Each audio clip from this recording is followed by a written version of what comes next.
If someone served you boiled meat today, you'd probably assume something went very wrong. It sounds like hospital food, prison food, the kind of thing you'd eat because you have to, not because you want to. But for generations of Americans, boiling meat wasn't lazy cooking. It was carefully cooked. So what happened? Why did people who had access to ovens, to stoves, to fire, choose to boil their meat in plain water? And why would almost no one do that today? If you've ever wondered why food used to be a certain way, you're in the right place. Hit subscribe. This series is just getting started. Here's the thing about boiling. It's almost impossible to mess up. You put meat in water. You heat the water. You wait. The temperature never goes above 212 degrees Fahrenheit. It can't. That's just how water works. And that mattered. Because if you're cooking over an open fire or an unpredictable wood stove or even an early gas range that doesn't hold steady heat, boiling was the one method that didn't punish you for losing focus. You couldn't burn it. You couldn't char it. You couldn't ruin dinner because you got distracted for 10 minutes. Boiling was predictable, and predictability mattered. This wasn't about making the most delicious meal possible. It was about making sure the meal happened. Today, we think of cooking as creative, expressive, something you do for enjoyment. But for a long time, cooking was just responsibility. You had to feed people. You had to do it multiple times a day, and you had to do it without burning down the house or wasting food your family couldn't afford to replace. So when you look at it that way, boiling wasn't boring. It was smart. Now let's talk about what people were actually afraid of, because when we say food safety today, we're usually talking about whether something was left out too long or if the chicken got cooked all the way through. But 100 years ago, food safety meant something else entirely. There was no refrigeration in most homes until the 1920s or 30s. Before that, you had an ice box if you were lucky, and if you weren't, you had a cool cellar, a shaded porch. Hope. The meat spoiled fast, and people didn't always know when it had crossed the line. They didn't know about bacteria. They didn't have thermometers in every kitchen. They just knew that bad meat could make you very, very sick. So they boiled it, not because boiling made it taste better, but because boiling made it safe. If you boil something long enough, at a high enough temperature, you kill almost everything that could hurt you. It was a kind of insurance policy. You might not love what you're eating, but at least you'd survive it. And honestly, that wasn't a small thing. At the time, food poisoning could mean a week in bed, or worse. So boiling wasn't paranoia, it was just common sense. Here's another part of the story most people don't think about. The meat itself was different. Not different like a different species, but different in texture, in age, in how it had lived. Most of the animals people ate back then were older. They'd been working animals, pulling plows, giving milk, laying eggs. You didn't slaughter a cow in its prime. You used it for as long as it was useful. And by the time it became food, the meat was tough. Really tough. You couldn't just throw it on a grill and expect it to be tender. It needed time. It needed moisture. It needed to break down slowly. Boiling did that. When you boil meat for a long time, the connective tissue starts to dissolve. The collagen turns into gelatin. What was once chewy becomes edible. And just as importantly, nothing went to waste. You used the whole cut, the fatty parts, the sinewy parts, the bits that today would get trimmed off and thrown away, because when you're feeding a family on a tight budget, you can't afford to be picky. Boiling lets you turn tough, cheap cuts into something your family could actually chew. At the time, this made perfect sense, which is honestly the weirdest part. But here's where we've been thinking about this all wrong. We keep talking about the meat. And honestly, the meat wasn't really the point. The liquid was. When you boil meat, all the flavor, all the fat, all the nutrients, they don't stay in the meat. They leach out into the water. And that water? That became soup, stew, broth for cooking grains, something you could stretch across multiple meals. You'd boil a piece of beef or a chicken, and yeah, you'd eat the meat. But then you'd use that broth to cook potatoes, to make gravy, to turn leftover bread into something warm and filling. The liquid mattered more than the meat.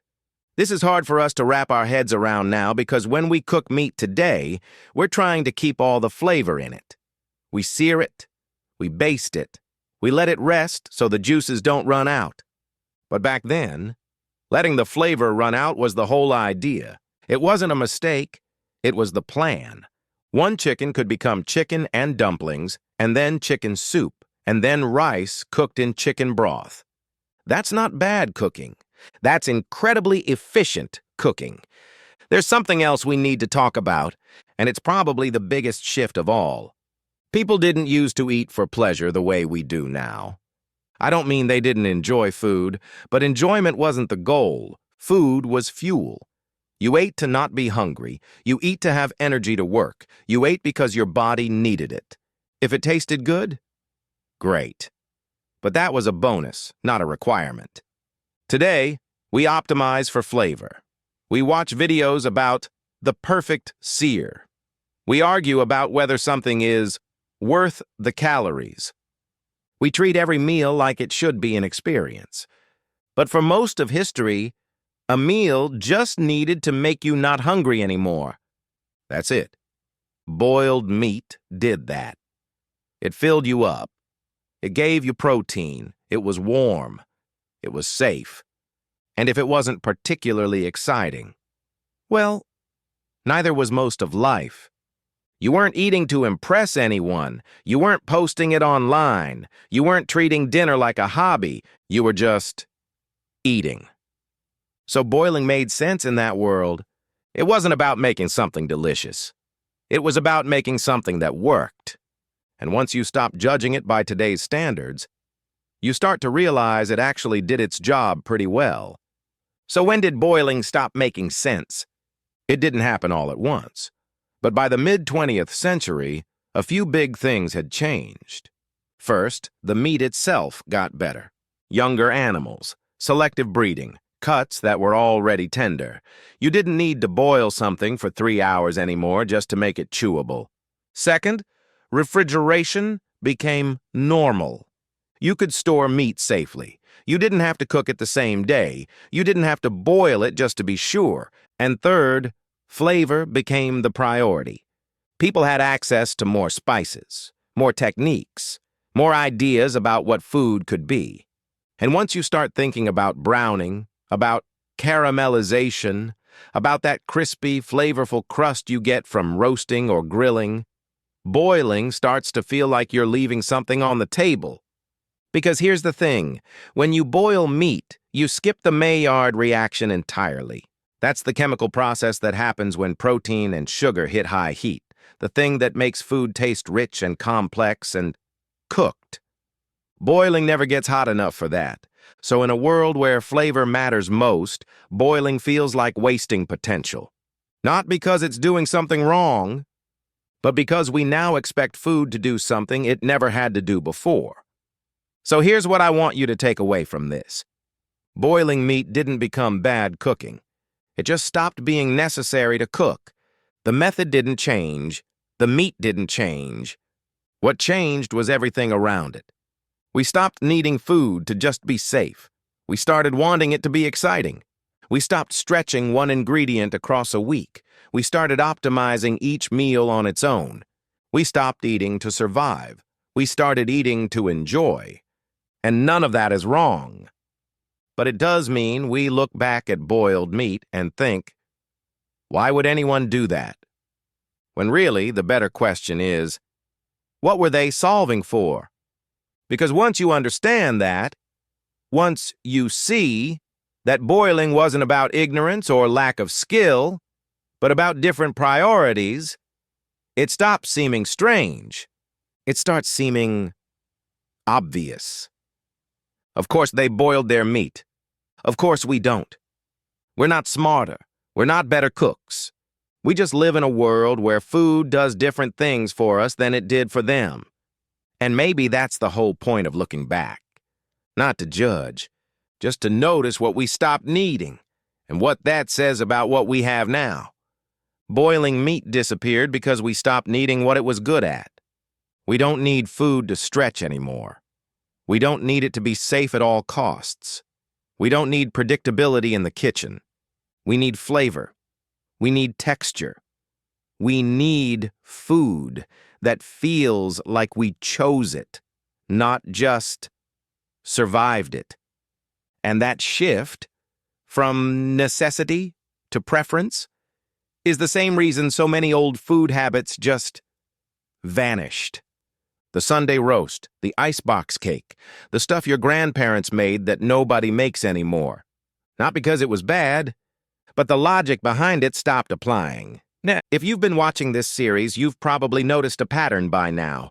Food doesn't just change because tastes change. It changes because life changes. And boiled meat?